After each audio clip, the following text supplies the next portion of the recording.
This is Steve from Magnum Motor Company in Farnborough. We have a July 2010 Toyota Vellfire, only covered 46,000 miles from new.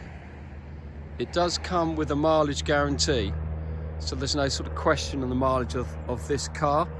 It's also, you get lots of sort of stamps on the original Japanese logbook, which you'll get with the car as well.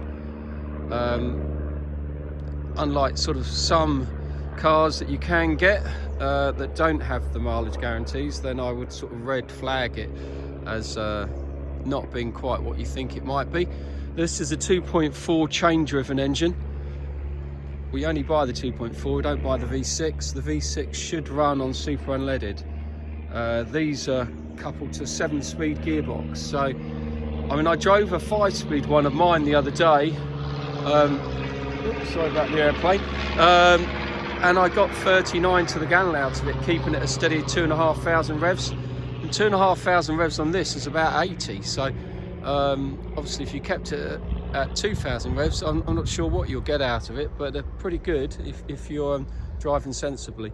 This car is lovely in this sort of purple metallic, front parking sensors. I quite like the split headlights. I quite like the front of this one because they do a Vellfire that's like got chrome all over in it, and it looks like a transformer. I think it looks a bit too much for UK roads. We have put all new tyres on all around. We have serviced the car. I don't know if we put brake pads on this one as well, but generally we have all the wheels off and check. We put fully synthetic oil in. It's something we do lots of servicing for cars that are not necessarily bought from us, but because we have the full Toyota diagnostic here as well. But as you can see, keyless entry, lovely inside, black rather than beige, which is much more practical. It's got sort of aeroplane lighting in the head space there. Not been smoked in, hasn't even got an ashtray in this one. So often a lot nowadays you can buy a grade 4, 4.5, still smell of smoke. And problem with rust underneath, if you buy these cars from areas like near Mount Fuji, don't buy one that's been undersealed. You know, they cover them under seal because they're rusty. If you import a car into New Zealand, you have to take all the underseal off. So I take pictures underneath these cars.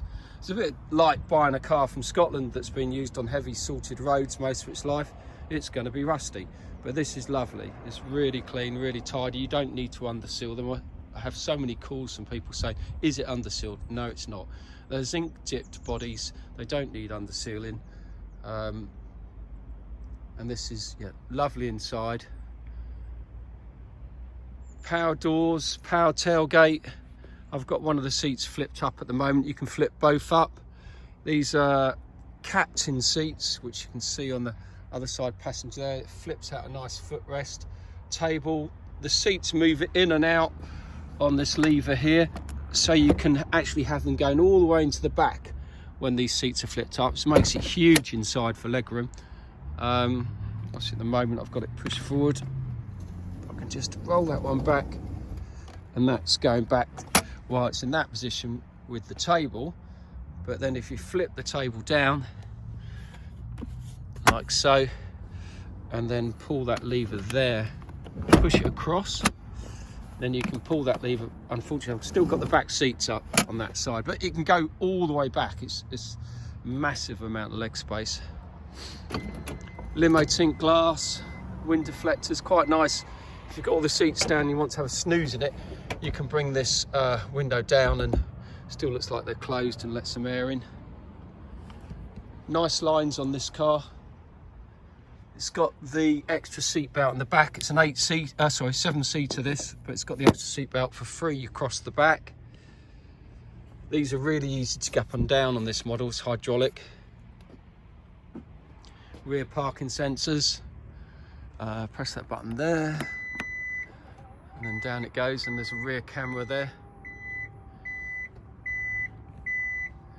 Rear wipers hidden away underneath the rear spoiler, which is quite nice. And all white rear lights. Looks really cool. Quite modern looking. And they're a very expensive car new, these. You're approaching £100,000, so it's not a cheap car, very well made.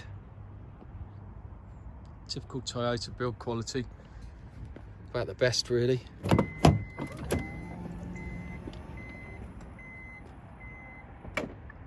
Now we do specialise in these, as you know, and we've got various models en route. We're not tending to put the stuff we bought in Japan up online at the moment because the shipping's quite difficult, and the cost keeps going up, unfortunately. I'm hoping it's going to come down soon.